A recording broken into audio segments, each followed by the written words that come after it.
guys, I'm here. This is related to Sebastian Rogers, and I'm just going absolutely bonkers right now because I have been following everything. I've been following the entire case from the beginning to the end related to Sebastian Rogers, the 15-year-old boy, autistic boy that disappeared from Hendersonville, Tennessee. And I've been watching a lot of interviews, and the interviews from Katie and Chris at the beginning. Now they're not really doing a whole lot of interviews. And then we heard from Nina Gomez and Seth Rogers. Seth Rogers is really taking the forefront on this search. I'm learning right now that his shoulder and his arms are getting worse, and he's got to go into the doctor, and that's what he's going to do Monday. So this is going to be the major push this weekend. This is going to be the major push out there on the ground for Sebastian Rogers, getting flyers out there, doing a major ground search. They've got some vocal locals out there that are protesting, telling Christopher Proudfoot to repent. They're also doing a vigil tomorrow, 6 p.m. At Rudders, 126 River Road for Sebastian Rogers. Weather pending. Apparently on Sunday, there's 60% chance of rain. Thanks, guys, out there. And, I'm thinking maybe if the community really wants to come together, I know a lot of people are out there. Get some tents. I don't want anything stopping the vigil for this beautiful boy. Oh, they said tonight. Oh, that's right, because that was last night. That was last night, the video I was watching. Tonight. Thank you, Curvylicious. It's tonight at 6 p.m. Sorry, not tomorrow. Tonight at 6 p.m. And if you guys, if it's apparently supposed to be like 60% chance of rain out there, please, please, please go and, if you have tents or chairs or anything to help with the weather, that would be great. Looking at the areas behind the school church over by Happy Place. Hold on, let me read the chat right now. There's people in chat. Hold on, let's see what we got going on.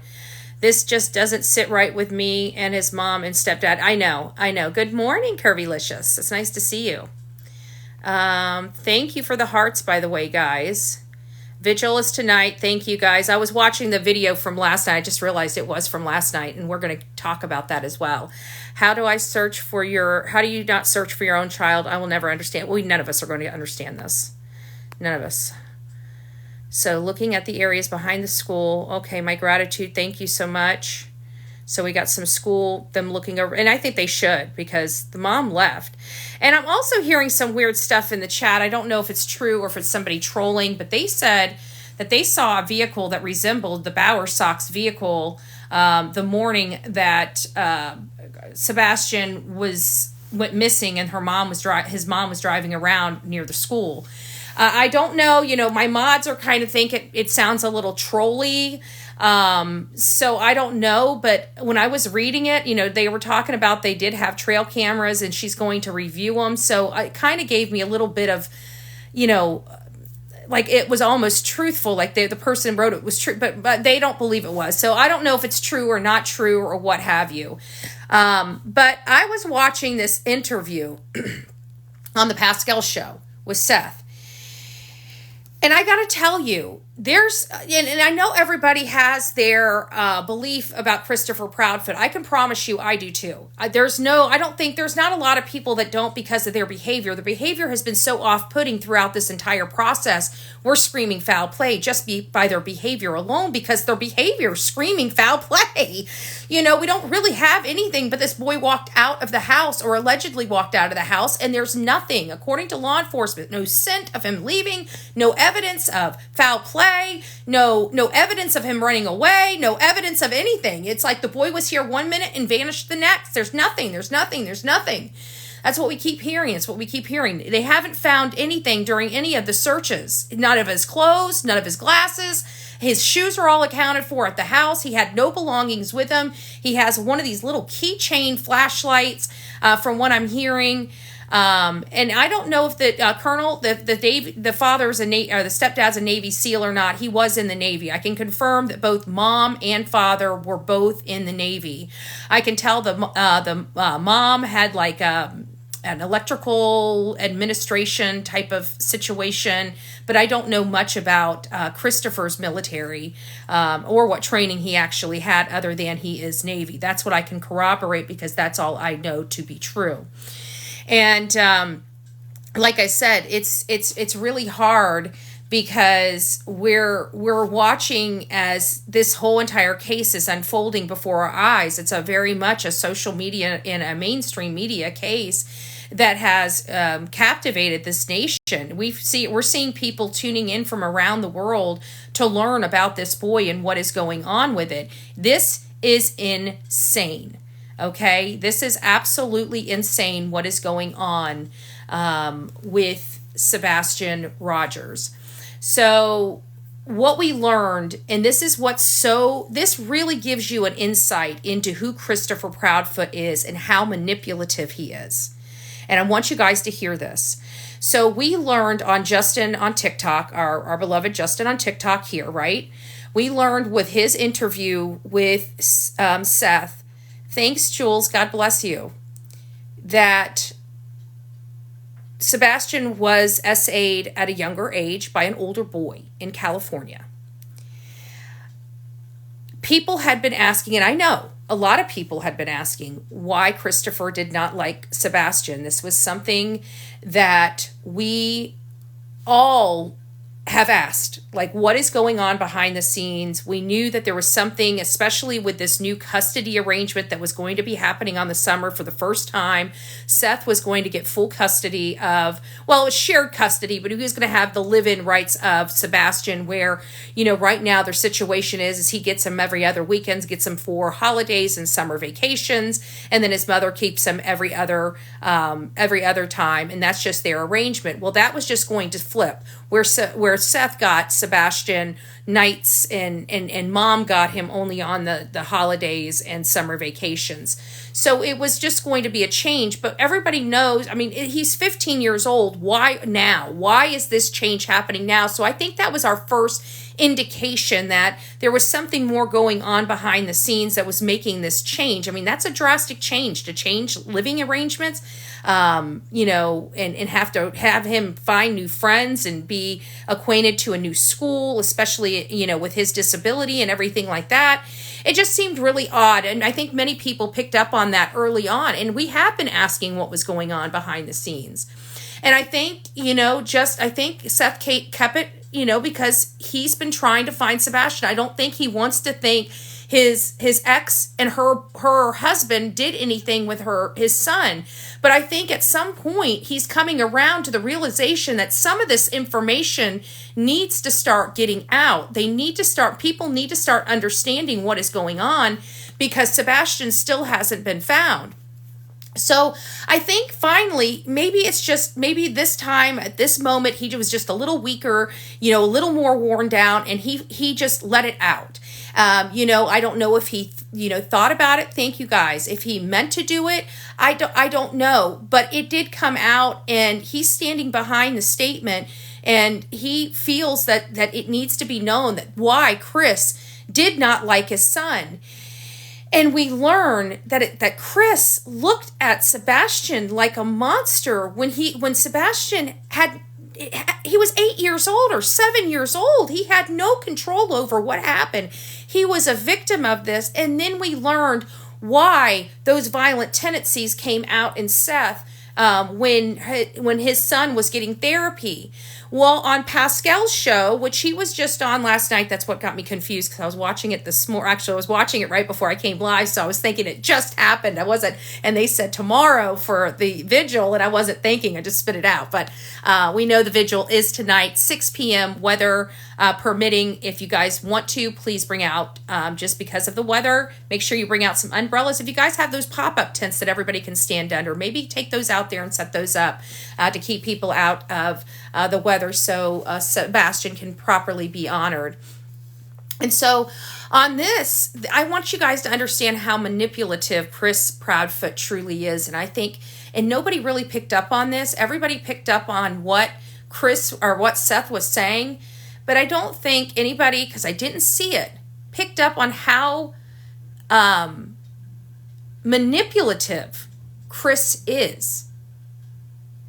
So when Seth said this upset Chris and Katie so much that this part of their family secret was let out, because obviously we know that it appears that Sebastian didn't get the proper help that he needed from an event like this.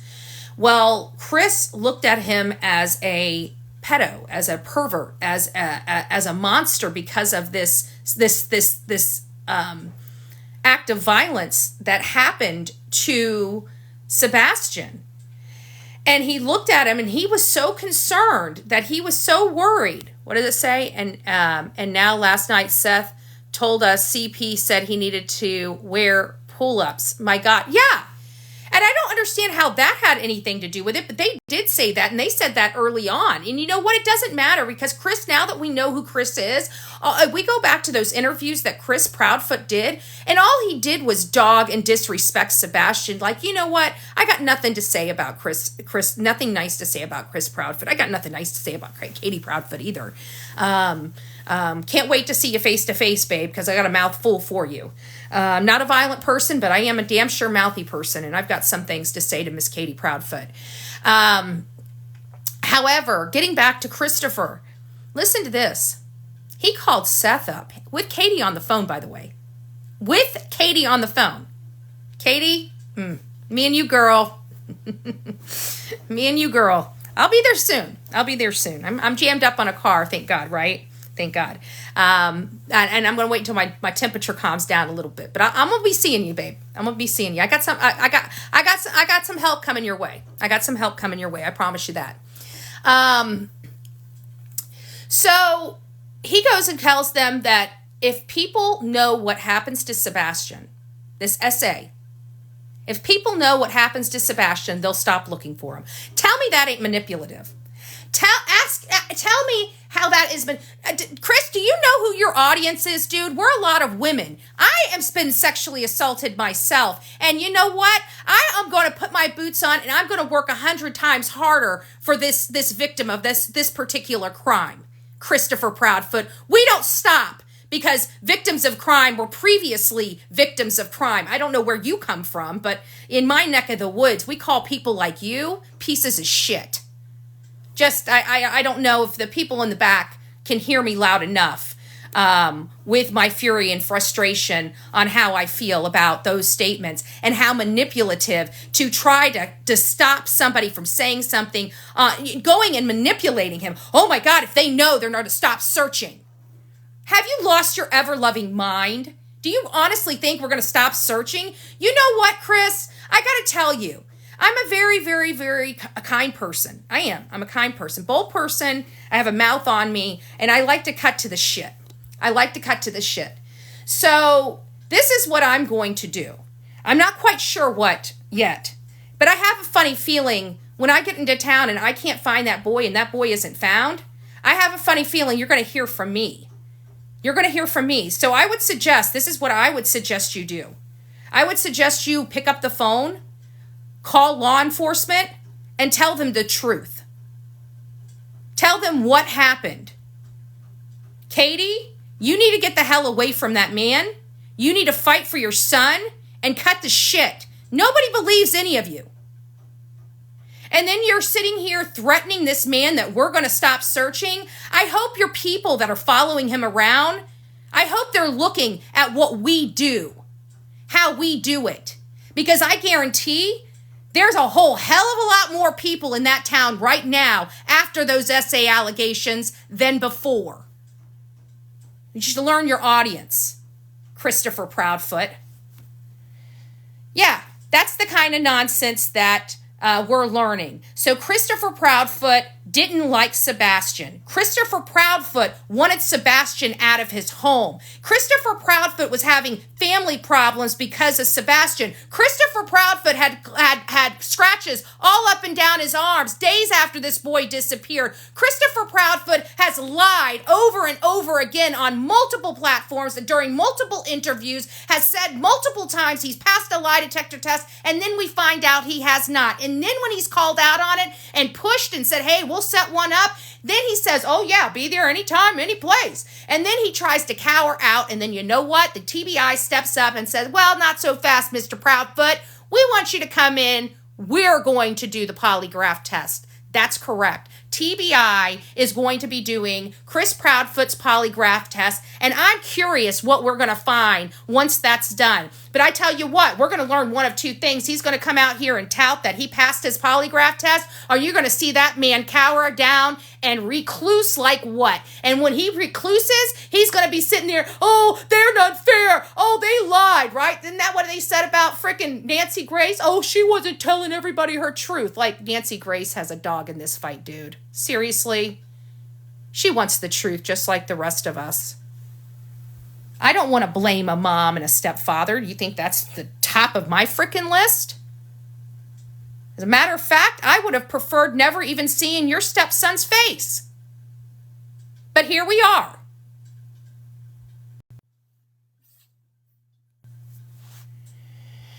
So people are out there. We've got several things going on right now out of the Indian, I think it's the Indian Rocks or something like that. People in this chat would probably be better suited to tell you, but there is a flag waving right now going on, and they are asking for Chris to repent. This is going on right now at the entrance of Henderson. It's in Hendersonville, and I can't read that. Let me put it on actually, let me go. I wish it would just get a little bit smaller. I wish I could scrunch it. It's not scrunching, but there it is. They're calling for Chris to repent. I think Katie's name needs to be on there because I'm sorry, a woman that stands by her man in this mess. No, you separate and get your thoughts together. You find out what happened before you lay next to a man that could have hurt your son. But you already know he hurt your son, and you had no problem laying next to him, didn't you? So there you have it, folks. We've got a lot of stuff going on, including the vigil. If you are out in the area, get out to Rutter's. That's 126 River Road. That's in Hendersonville, Tennessee. We are calling anybody and everybody that's out in the area to get your butt out there, grab a handful of flyers, and get those flyers posted up. Those flyers have got to be posted up. There are people that are in the community tearing flyers down. But you know what? We want to make them work for it. So we need to have every single one of those 10,000 flyers peppered across that county. So the people that want to sit there and run around and tear them down, it's going to take them a while to get to them. I want every single pole plastered with Sebastian's face. I want every place Chris and Katie's family has to drive. I want every time those Bauer socks have to come across that county line or into that city limit, I want them to know what they have enabled.